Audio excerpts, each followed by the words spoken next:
Good morning. Good morning. I had to go downstairs and get another sheet I forgot was on the printer. But good morning. How are you? What's going on? How's life? Life is interesting. So much is going on in the world. I mean, I keep looking at, okay, my God. That's all I could say is, my God, things keep changing. For many years, I worked for the federal government. And I worked in a capacity which I felt was very vital, very vital for the whole military, worldwide. Because the program that I was over affected the military worldwide, and looking at how they would be prepared for transitioning into the civilian workforce.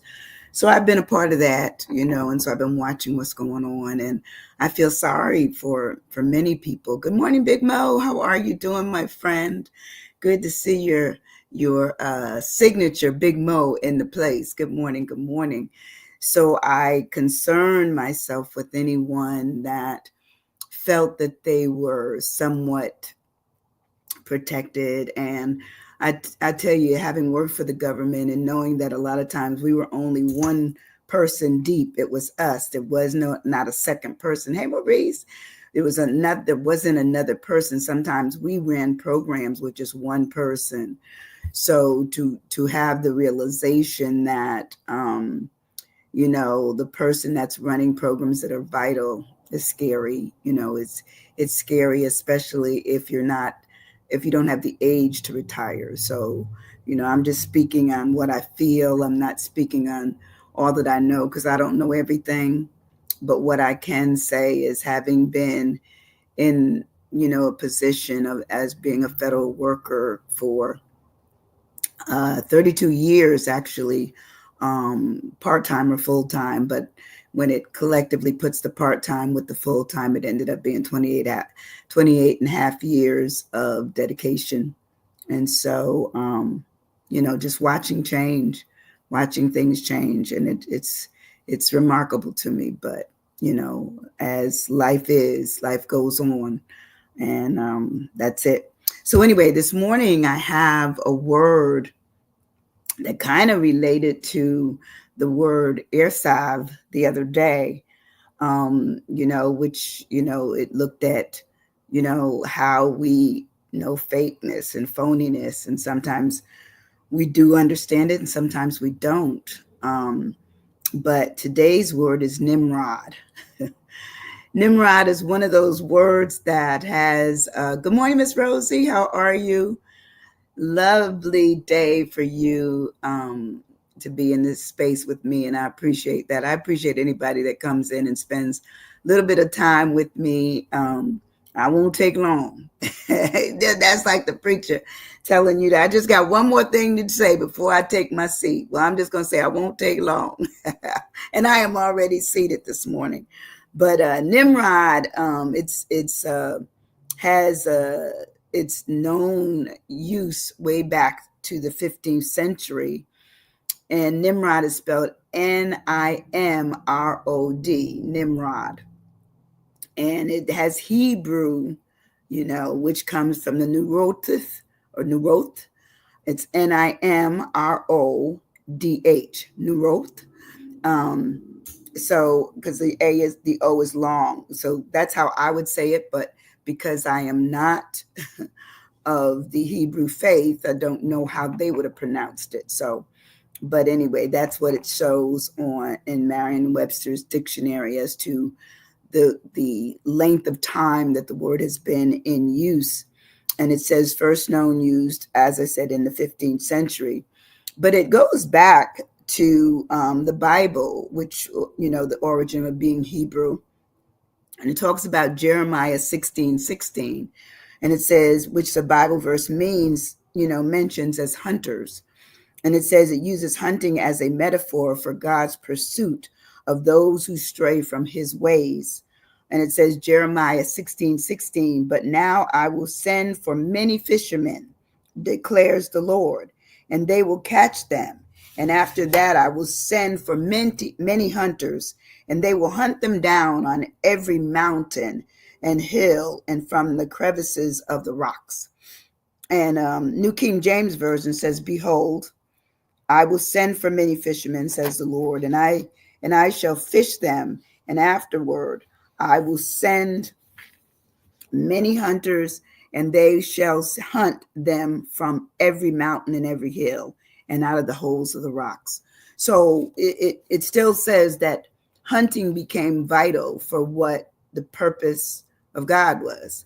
And I usually don't bring. Good morning, Joan. Good morning. Good morning. Good morning. I'm just so busy reading. I didn't see you come in.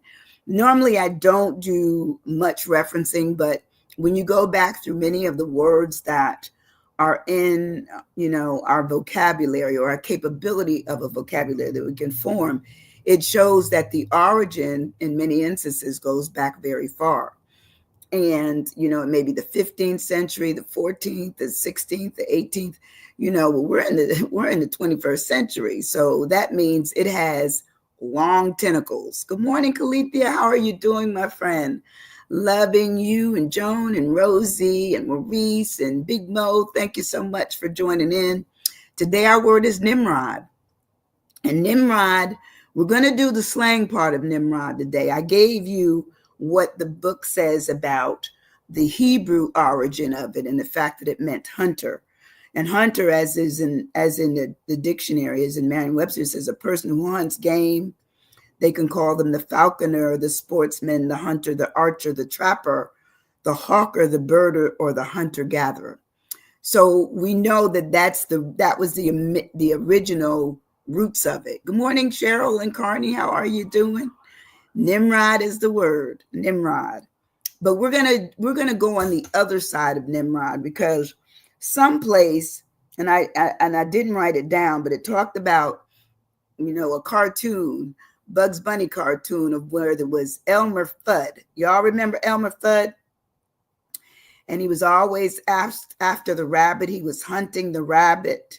Well, in there, they called, what I guess stayed from that was the fact that they felt Elmer Fudd was the Nimrod. He was the hunter. So it became a goofy side of it. And so the goofy side is the side that we're going to look at, or the slant. And so the slant in this instance means the slang side of it. So the slang side of it said that basically Elmer Fudd, and many people like an Elmer Fudd personality, they're idiots and jerks. That's what it says. They're idiots and jerks. And so it says Nimrod is a descendant. But let me say this, because I do know that I missed this. It says Nimrod was a descendant of Ham, represented in Genesis as a mighty hunter and the king of Shinar. So right there, it tells you that it had origin of being something of great importance, something that left the I would say the remnants that you knew that hunting was good. It was a good thing. But come around and with Elmer Fudd and probably something a little bit prior to that put it on the slant side. It slanted it to being slang nowadays of being an idiot and a jerk, more so than it being the hunter itself, of which Elmer was. It says as a hunter is a person who hunts game. And so we don't need that. Let's talk about the idiot. The idiot side says that it's a slang for a stupid person. Now, have you ever met people that without telling them, but you told yourself, oh, what an idiot, or what a statement, that's idiotic, or whatever we use for it, whatever terminology. But it talked about the idiot, the moron, the stupid, the lunatic, the dummy, the loser, the ignoramus. I always remembered that being a word, ignoramus, weird. A dimwit, a dunce, a bonehead. Now I don't know if you all remember with I'm trying to think of his name. He always called his son-in-law a dimwit or bonehead or meathead. Y'all remember his name? I'm gonna see if y'all remember his name. I'll give it to you in a minute. But anyway, he was good for and I think that came on in maybe the 90s. where he told all of everybody, who they were by the derogatory or the slang names that he gave them, but all really concentrating on the fact that people were less smart than he was. So they were the idiots, they were the jerks, they were the whatever. So when we move on into the word, and remind me to come back and I'll tell you who we're talking about. But Nimrod is just that. It's just plain and simple. If we stay on the side of it being a slang, then we're looking at the idiot. So I have a nincompoop, nincompoop, NIMCUMPOOP, nincompoop. I also remember that. Red Fox used to call his son, "You big dummy." Yes, he did. And dummy, that's one of them. There's another one out there. Let's see if somebody gets it. There's another one. I think it starts with Archie. Y'all remember him? Okay, y'all tell me what show it was on. But so nincompoop, same thing. It's still talking about the fact that someone is operating less smart than what is expected. Less smart. So it says that person, may be a lunatic, but they may be a nutcase. It says they may be a cuckoo, they may be a numbskull or a simpleton. So there's a lot of words to pretty much Archie Bunker. Come on now. That's it. Archie Bunker. Archie Bunker. And it was called All in the, when we think about what we've been exposed to, we don't even realize that there was probably an origin and of how words came about, that we would reuse them again, but use them in a different context. This started out in the Bible as being Nimrod was for the hunter, okay? And now here we are these days, Nimrod is more on the slang side. In fact, hunter may show up. In fact, there's two definitions. One is hunter and one is the slang side of being an idiot or a jerk. But nonetheless, it gives you two options, because someone may just be the hunter and other ones may be just hunted or haunted with the fact that somebody might be considering them that, all in the family. Yes, Maurice. So when we move on in the word of Nimrod, we did our end, which was nincompoop. My I is for idiot, and the idiot just says a foolish or stupid person. And let's face it, I don't care who we are. We've met some people whom we might consider as being a little idiots, because of maybe it's their position on this or that. Maybe it's the fact that they've cheated you, or they've hurt you in some instance. They've done something that has lessened your title and your value of them. And so you may call them these things. And let me put this out there, that when Nimrod was the hunter, it was considered to be an impressive name. But when Nimrod became slang and the idiot and the jerk, it became less impressive and more of one that really said ignorance. Come on, ignoramus. Yes. Ignoramus. That's a good word. It's true. Ignoramus, idiot, those words kind of say some things that aren't very nice about some people, So then we look at some of the other words that we use for idiot. It says they are a foolish or stupid person, but they're also considered airheads. And they have that candy that's an airhead. And I always wondered where'd that come from, but now I'm seeing that they kind of took it from the fact that anybody that could stand it. And I remember my daughter let me try it, and I said, somebody's an idiot for eating this. It's horrible. It was it had such a sour taste on it that it was disgusting before you ever got to the sweet. Well, I never could get to the sweet because I thought the sour was so sour. But the idiot says a foolish or stupid person, airhead, blockhead, bonehead, a lunatic. There it is again, a dip, a donkey. They call them a dope or meathead. And, when I think of Archie Bunker, I think of him calling his son-in-law all of those names, especially meathead, bonehead. They really went deep to make sure that he showed his distaste for any time his son-in-law wanted to give an opinion of whatever it was. An idiot, let's see, an idiot pedestrian. Yes, that's right. And we know them, right? We know them. We know those folks. When we move on in our word of Nimrod, my M is for moron. Okay, a foolish or stupid person. So once again, we're realizing that there's names for so many. In fact, I found more names to as synonyms to describe for this word than I did for some of the other words, which I think have much higher value in our opinion of people, or our connection with people, or to people, or our consideration of people. It just changes. I don't know how it got like that, but they have loads of words that are words I consider to be lowballing, messed up. That's right. Come on. Then we do get messed up. So moron says a foolish or stupid person. And then once again, they're airhead, a blockhead, a clodpole. I never heard of that before. CLODPOLE, clodpole, a deadhead, a dunce. And I always remember dunce from them putting on, it's putting kids in the corner. Now I was never put in the corner. I might have had my chair turned a minute, but I was never put in the corner. And I remember those little hats they used to put on the kids. Come on now, that was wrong. Yes. Okay, moose twit. Yes, yes. Moose twit. Yes, that's another good one. Let's see. Then we have a half wit, a know nothing. Now, who wants to be known as a know nothing? And then they have a lame brain.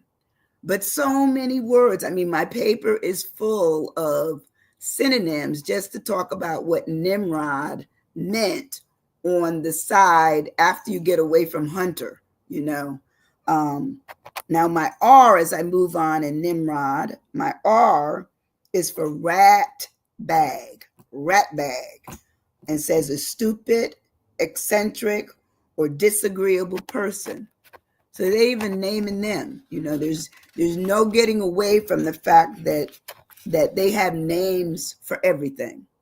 Everything has multiple names, except some of the good words that you like to be able to expand on and give information on so that people have a better understanding.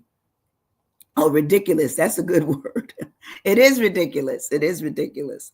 So when we have this rat bag, it says a rat bag is also an airhead, a chucklehead, a cluck, a doom, or a dum, an ignoramus. There it is again, Joan.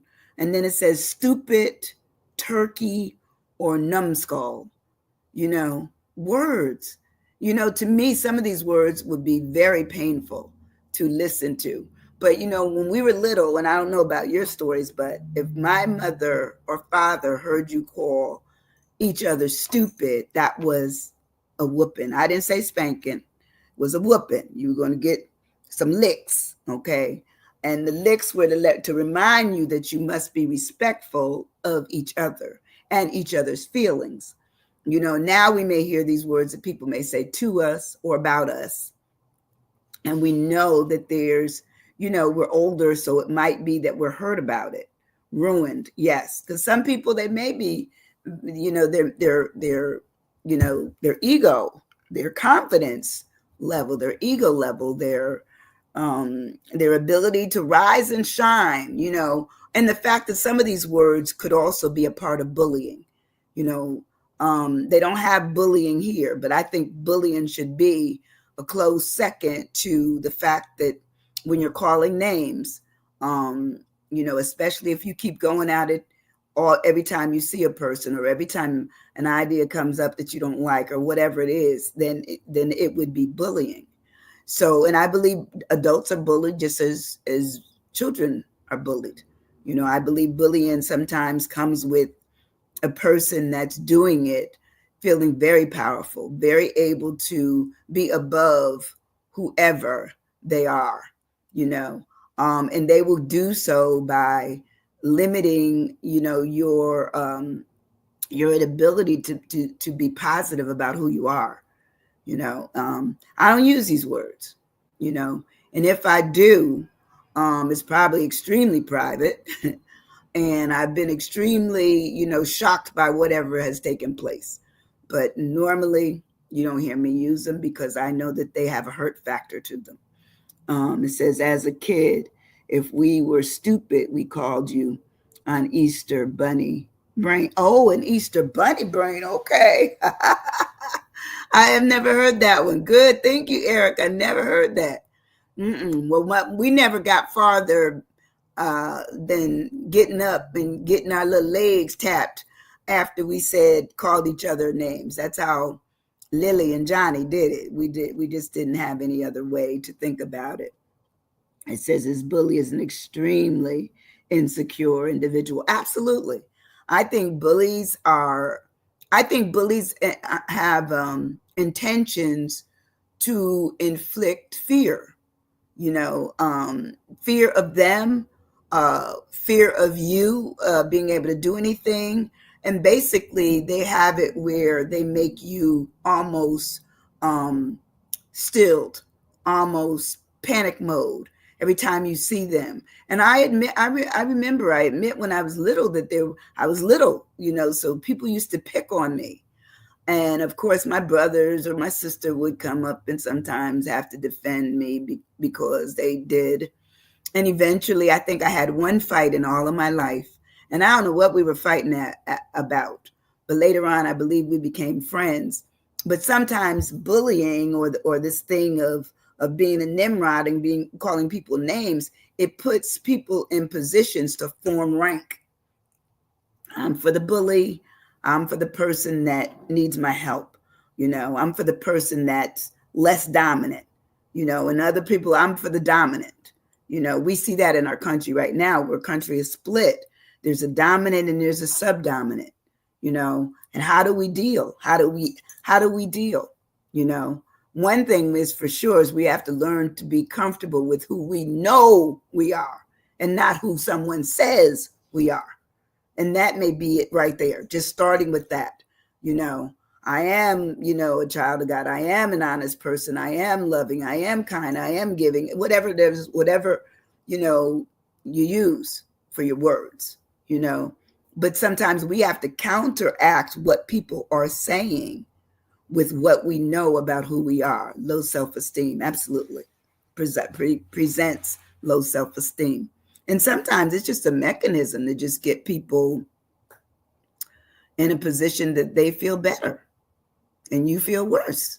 And they're in control and you are not. And they are up and you are down. And they consider themselves right and they put you left.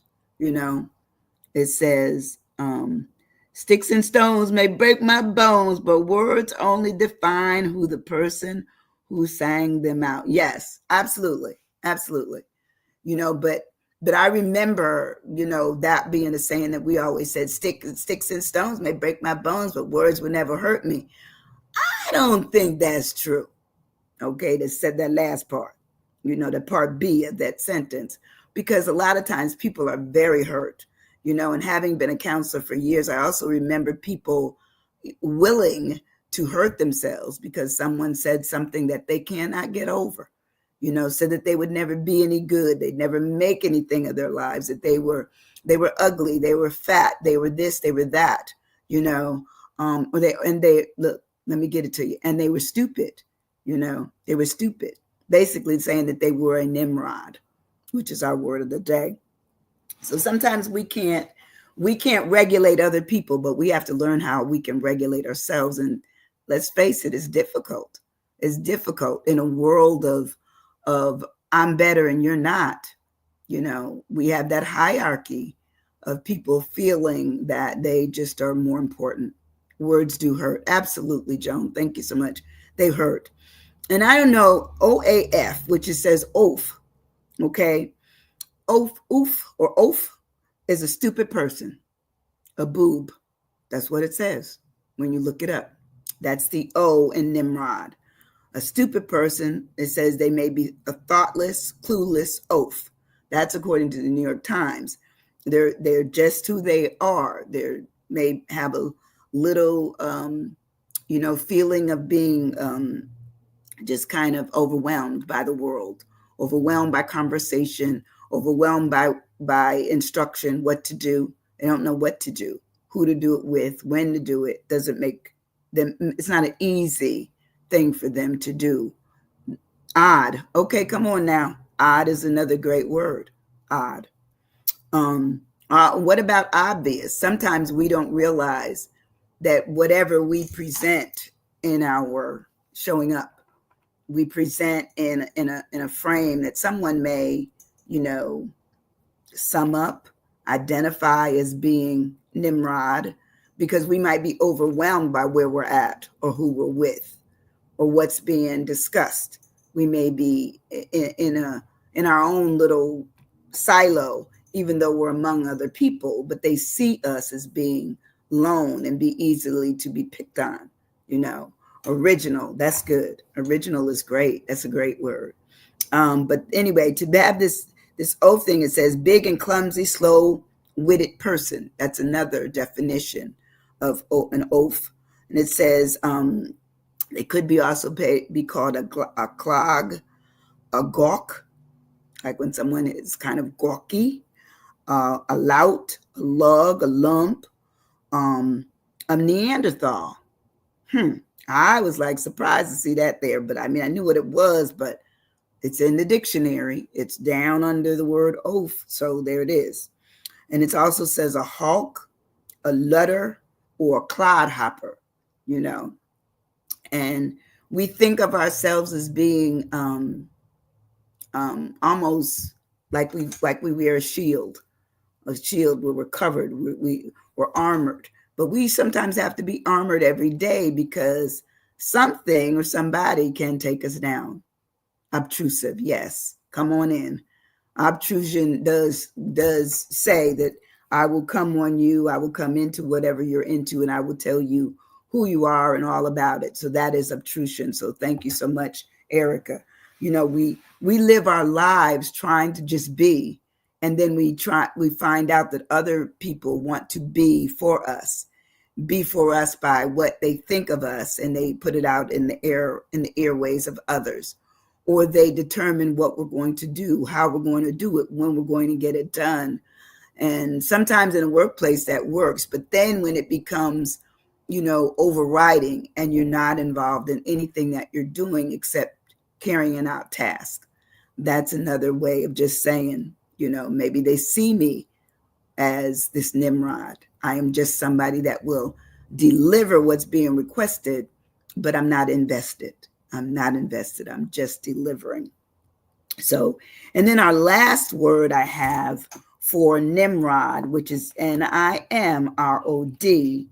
is for dunce, and I've mentioned it a few times because they have it connected to the word. It says a slow-witted or stupid person. Every time I see someone who's trying to be as in the moment as possible, but they have trouble explaining things or they trouble doing things, I try to help, because I always say that could be me, or that could be somebody. Oh, demented is really good. It's really good. That's a great word, because I think a lot of times when we see people are having trouble maneuvering just all of the technology that's going on. One lady I was helping a couple of weeks ago, she said, I'm stupid when it comes to this. I'm dumb. I know nothing. And I encouraged her. I did. I said, listen, we're only stupid because we don't try to learn. I said, never stop trying to learn something. I said, take one of the courses. I said, they have some courses that you can get through the, I think it's called the extension. And it will teach you the basics on how to maneuver the phones and how to maneuver your computers. I said, because, you give it another year or so, you will not be able to find a check anywhere. Okay. Maybe 2 years at best. Checks.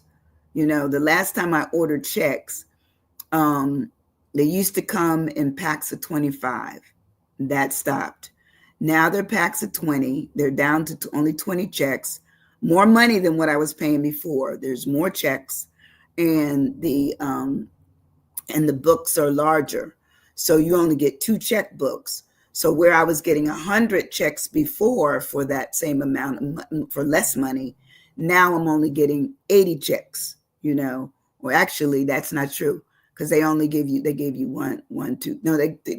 three checkbooks, entire books of 20 in a pack, which ultimately ended up that you got 60 checks when before you were getting 100 checks for less money.